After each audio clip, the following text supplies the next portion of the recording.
mucho gusto. Estimado Vicente, ¿es en serio? A ver, ¿cómo está esa cosa? Explícame, ¿dónde salió? ¿Él mismo lo dice, que es el Biden mexicano? Por favor, a ver, Pues ¿cómo está esa cosa? La verdad es que no estoy enterado, pero a ver. Con si las me reservas, explicas con las le reservas damos. que amerita, porque a veces también se avientan unas sabrosas en la política online. Dicen Sí. que en la política online dicen que Santiago Krill le ha dicho a sus asesores que él es el Biden mexicano y que como él es medio somnífero también, que él es dialoguista, que él es equilibrado, tipo Biden, que eso lo hace candidato fuerte, aspirante fuerte en el 2024. Válgame Dios. No, bueno, Santiago Krill no tiene nada que hacer en el proceso de la sucesión. Ni siquiera creo que pueda ser candidato, como bien decían. A lo más que puede aspirar es a repetir en la diputación. Ahora, está diciendo Santiago Krill que la reforma eléctrica es diabólica. Imagínense nada más, es el mismo que como secretario de Gobernación entregó cientos de permisos para las casas de apuesta. Dice, esta reforma eléctrica huele a azufre, es diabólica. Así lo está manifestando en un reciente video que les recomiendo que den cuenta, porque lo acabo de ver apenas. Y bueno, pues me parece que no tiene sentido esto que señale a su equipo cercano, que es el Biden mexicano. Pues no le veo siquiera una posibilidad entre los panistas de entrada. Lo que sí es que él apela a tener el control en Acción Nacional, porque como Marco Cortés es tan débil, es cierto que detrás de Marco Cortés está Santiago Krill, pero pues a lo mejor quiere secuestrar al partido, no le va a dar para una candidatura presidencial porque se tienen que poner de acuerdo con los priistas y con los del PRD, y sobre todo tienen que esperar a lo que diga el jefe de todos ellos, Claudio X González, que no se hagan, porque ellos están sumidos en esta decisión de Claudio X González, de Sí por México. Él es el jefe de ellos. ¿Por qué? Porque son tan débiles como de los tres, de Marco Cortés, de el propio Zambrano y Alito, de los tres no se hace uno, y llegan a las entidades y dicen, vamos muy bien, y se asumen como la banda parchís de la política. Bueno, pues Claudio X González tiene la última palabra. Ya hace unos días sacó un manifiesto, una directriz que dice candidato único, gobierno de coalición, quiere decir gobierno de cuotas, gobierno de cuates, se quieren repartir el poder y el pastel, pero pues primero que convenza a Santiago Krill, en todo caso, a Claudio X González. Yo creo que va a estar difícil, porque debe haber alguien que cuando menos genere algún tipo de emoción en la gente. No hay nadie que emocione a los conservadores hoy en día como un candidato presidencial. Entonces es una burla. Lo de Santiago Krill no tiene ni pies ni cabeza. Insisto, ahora se lanza en contra de la reforma eléctrica, dice que es diabólica, pero es el mismo que fue a Palacio Nacional prácticamente hincado, como si se tratara de ir a la Basílica de Guadalupe a hacer una manda. Fue a Palacio Nacional y dijo, aquí estoy, vamos a dialogar. Él mismo planteó las mesas en la Secretaría de Gobernación, pero el presidente ya lo había leído esto. Lo que pasa es que el presidente tiene mucha experiencia y ya lo había comentado. Dijo, bueno, vamos a dialogar. ¿En qué sentido? Por eso los mandó con Adán Augusto López, el secretario de Gobernación, para escuchar, pero no se va a llegar a ningún acuerdo, porque el PAN se opone a todo, a los presupuestos, se ha opuesto a las reformas, se va a oponer a todas, y ya en ese sentido lo reitera hoy Santiago Krill. A la reforma eléctrica le van a decir que no le han dicho que sí a nada al gobierno actual, y bueno, pues me parece que Santiago Krill, ahora ya analizándolo con un poco más de detenimiento, quizá está tendiendo una cortina de humo, porque como ya sabe que hay una investigación, de acuerdo a lo que dice Contralínea, de la UIF y de la FGR en su contra, por andar recibiendo recursos dudosos de factureros como despacho, también su hijo está involucrado, de acuerdo a esta investigación, a lo mejor está tendiendo una cortina de humo, a lo mejor dice, ya tenemos la soga en el cuello, van a ir por nosotros, por andar con los factureros en malos pasos, y vamos a ir al frente, vamos a decir que somos presidenciables y eventualmente, si proceden en contra de nosotros, diremos que es una persecución política. Un poco lo que hizo Silvano Aureoles cortinas de humo para que no nos concentráramos en lo que nos teníamos que concentrar, que es en el desfalco a Michoacán. Así la veo, estimado Vicente. Pues le voy a pedir al equipo de producción que te haga caso y que recupere ese video de Santiago Krill que llama a la reforma eléctrica que está proponiendo Morena, reforma leña del diablo. Hijo de la chinga. Porque lo que busca es aumentar el uso del combustóleo, un combustible contaminante y malo para la salud, al que le dicen leña del diablo. Hágame usted el favor, don Santiago Krill, cuando vaya a misa, confiésese. Por cierto, me dice mi amigo Charlie, le mando un abrazo, que no es un cartucho quemado, que es un cartucho requemado, el de Santiago Krill. Vea y escuche al Biden mexicano, nótese mi sarcasmo, hablar de la leña del diablo. Un costo absurdo también para la salud. ¿Por qué? Porque las plantas son plantas en su mayoría ya viejas y muchas de ellas su combustible es el combustóleo, que es el combustible más contaminante. ¿Saben cómo le dicen? La leña del diablo, por los efectos tan nocivos que tiene para la salud. No, pues está bueno, mi querido Jorge Armando Rocha, la leña del diablo, dice Santiago Krill. Oye, por cierto, vamos entrando en materia. Mencionaba yo a Santiago Krill porque dije, va a llegar Jorge Armando Rocha y me va a ayudar a desmenuzar este tema. Hoy, que el presidente Andrés Manuel López Obrador en la mañanera exhibe el caso de Oceanografía, que fue beneficiada en tiempos de Fox y de Calderón, o sea, en tiempos cuando Santiago Krill también fue secretario de Gobernación. Yo me pregunto, porque soy muy mal pensado, Jorge Armando, uno de esos relojotototes de $1,000,000 que regalaba el señor Yáñez de Oceanografía, ¿no lo tendrá en su colección Santiago Krill? Yo soy muy mal pensado, querido Jorge Armando. Pues podría ser.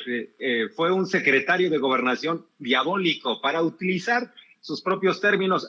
Pero eso sí, hoy en día da clases de Derecho Constitucional en la UNAM y aboga por la máxima casa de estudios. Dice, aquí hay libertad de cátedra y nosotros estamos en la enseñanza. ¿Qué les enseña a sus alumnos? Pobres de sus alumnos, la verdad. Y esto también nos refleja la diferencia entre la teoría y la práctica. Pero sin duda, Santiago Krill se metió en muchos problemas, incluyendo la entrega de permisos a casas de apuesta. Y lo que hizo el señor Amado Yáñez, el dueño de Oceanografía, en los sexenios de Vicente Fox y de Felipe Calderón, creo que pintan de cuerpo entero al panismo, la doctrina de la hipocresía. Hoy en día, Fox, Calderón, Krill andan diciendo es que hay corrupción, es que López Obrador es igual que nosotros, es que Pío, es que Felipa. Pero imagínense el grado de descomposición para que le hubieran entregado a un estafador miles de millones de pesos en contratos. 3,000 millones de dólares se llevó este hombre, Amado Yáñez, pues así como no va a entregar relojes de $1,000,000, estos relojotes que, bueno, ya ni Obama hubiera soñado con ellos, estos relojes que la verdad de $1,000,000 son tan ostentosos que yo creo que ni siquiera un boxeador de esos al estilo de Mayweather va a decir, no, es demasiado, o sea, sí tengo dinero, pero tampoco soy tan tonto para andarlo tirando de esa manera. Pero bueno, esto nos refleja la descomposición y por eso el presidente lo saca de relieve, otra vez lo pone de relieve, lo exhibe para recordar quiénes son estos sujetos que todo el día están escribiendo en contra de la Cuarta Transformación. En el caso de Amado Yáñez, sí, bendecido por el panismo, una empresa que se llevó 3,000 millones de dólares en contratos, simulaban el asunto de las licitaciones, simplemente eran adjudicaciones directas, lo metieron a la cárcel en el sexenio pasado, pero estuvo nada más 3 años. Yo creo que le salió muy barato, ¿no crees, estimado Vicente, audiencia?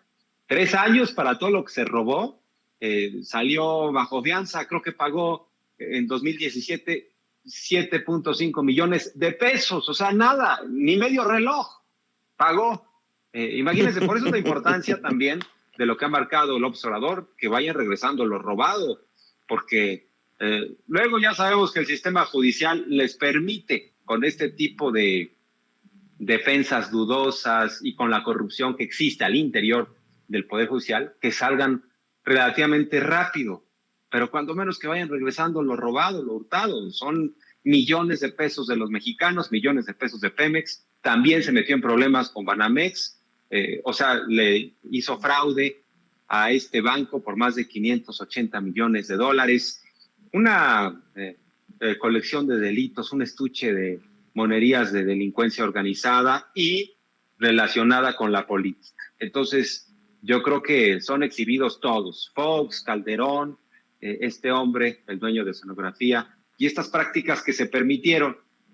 Y sí hay una diferencia profunda, porque hasta ahora yo no he visto, yo no he escuchado, yo no he tenido noticias de un hombre como Amado Yáñez, que hoy en día esté saqueando los recursos de los mexicanos con el aval de López Obrador, como sí existió en el caso de Fox y de Calderón. Panistas que dijeron que iban a hacer las cosas diferentes a los gobiernos del PRI y creo que fueron hasta, bueno, yo diría tan corruptos como los priistas.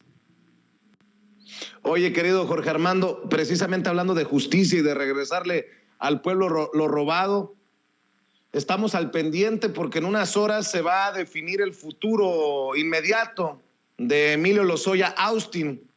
Si lo dejan irse a casa, será una bofetada para los mexicanos y mexicanas que quieren justicia. No revancha, no venganza, justicia. En momentos en que Emilio Lozoya parece no haber dado la información que prometió y no ha regresado al pueblo lo robado, ha ganado 2 amparos, lo que significan derrotas, sendas derrotas a la Fiscalía General de la República, y uno se pregunta de qué lado está el Poder Judicial. Yo creo que el pueblo de México debe de estar atento a este caso que apuntaba a ser emblemático y que podría terminar siendo un fiasco. Ojalá que la boca se me haga chicharrón, Jorge Armando Rocha. ¿Cómo ves este caso de Emilio Lozoya, que ya ha recibido 2 victorias, ha logrado 2 victorias con el caso agronitrogenados y con el caso de Brecht, y hoy podría irse a casa? Así es, estimado Vicente. Si el escenario se cumpliera, esta posibilidad de que saliera este día y que sus procesos los llevara en plena libertad, pues sería una bofetada del Poder Judicial. Incluso podríamos adelantar que esto solo se explicaría precisamente por el mal endémico de la corrupción y particularmente la corrupción que existe en el Poder Judicial y que ha aceptado que todavía está penetrado por esta corrupción. El Poder Judicial lo ha aceptado el propio presidente de la Suprema Corte de Justicia de la Nación, Arturo Saldívar. Ha dicho la corrupción está entre los jueces, entre los magistrados y debemos erradicarla y combatirla. Yo creo que sería para el Poder Judicial darse un balazo en el pie, una desacreditación total de su ejercicio. Yo creo que quedaría por los suelos, si ya de por sí está cuestionado. Yo creo que sería muy lamentable. Ahora, dentro de lo posible y de lo probable, yo creo que lo más probable, es más, yo diría, me adelanto, yo creo que no va a salir Lozoya.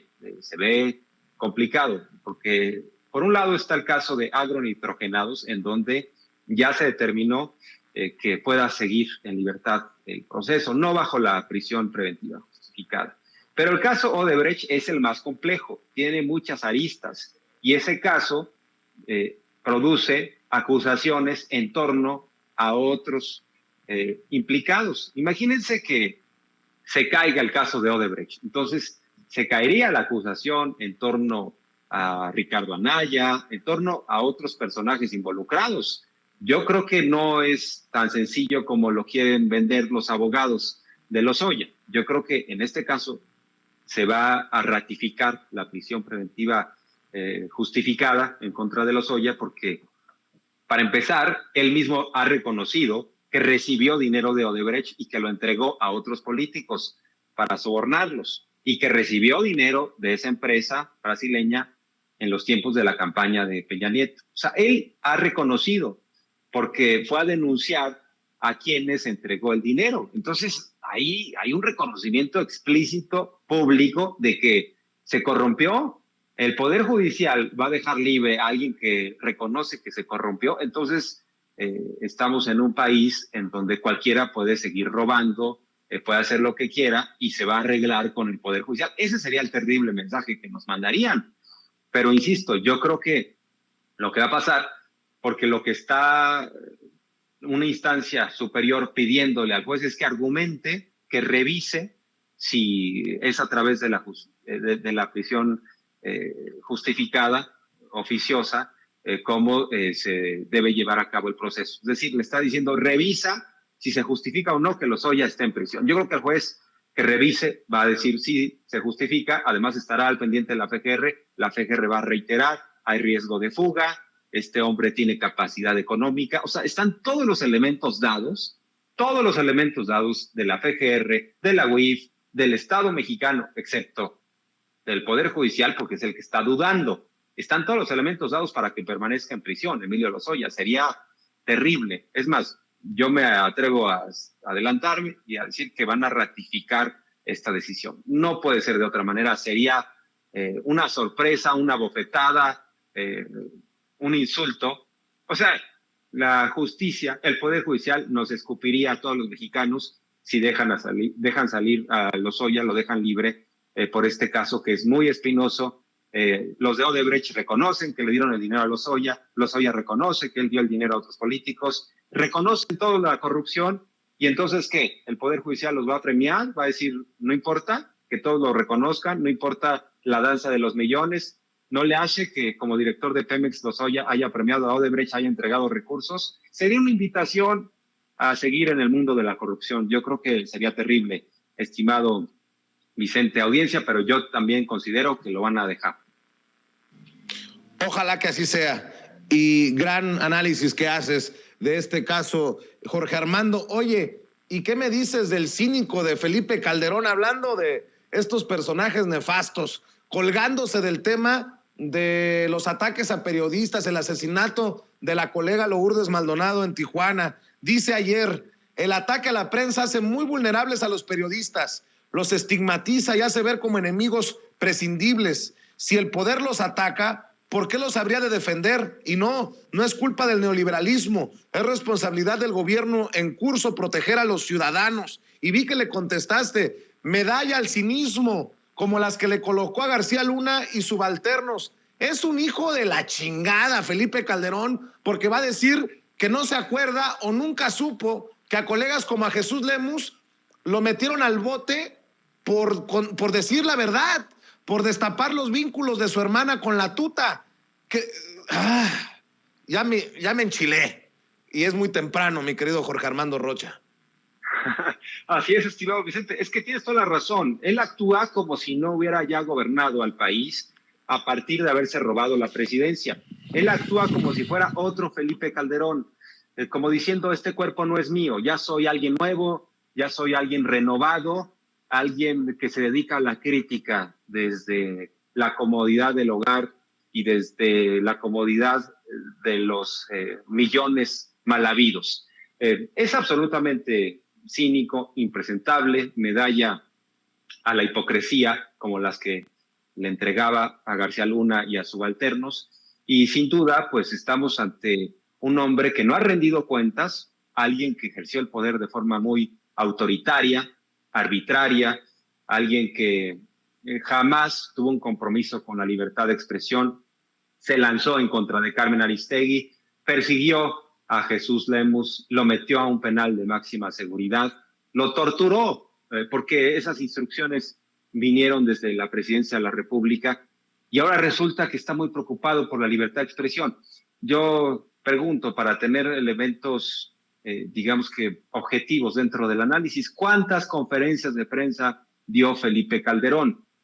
Quizá en todo el sexenio 10, 15, si me apuras, porque de pronto daba alguna conferencia. Bueno, a eso le llamaban conferencia de prensa. Eran nada más eventos controlados en los cuales estaba ahí la fuente presidencial. Sin embargo, los operadores del presidente hablaban con ciertos medios y les decían, a ver, va a aceptar 3 preguntas. ¿Qué le quieren preguntar? No, pues a ver, estas. Ok, autorizadas o no autorizadas. Esas eran las conferencias de prensa de Felipe Calderón. Es un simulador, jamás ha rendido cuentas. No le ha gustado jamás la libertad de expresión ni la libertad de prensa. Por eso no hacía conferencias y lo que hacía eran eventos controlados. Un petit comité para algunos medios orgánicos, algunas televisoras, y párenle de contar. Entonces no hay ni compromiso con la libertad de expresión, no ha rendido cuentas, tiene todavía muchas explicaciones que dar. Recientemente el presidente López Obrador se lo exigió, ¿no? Le dijo, necesitamos una explicación sobre el caso de García Luna.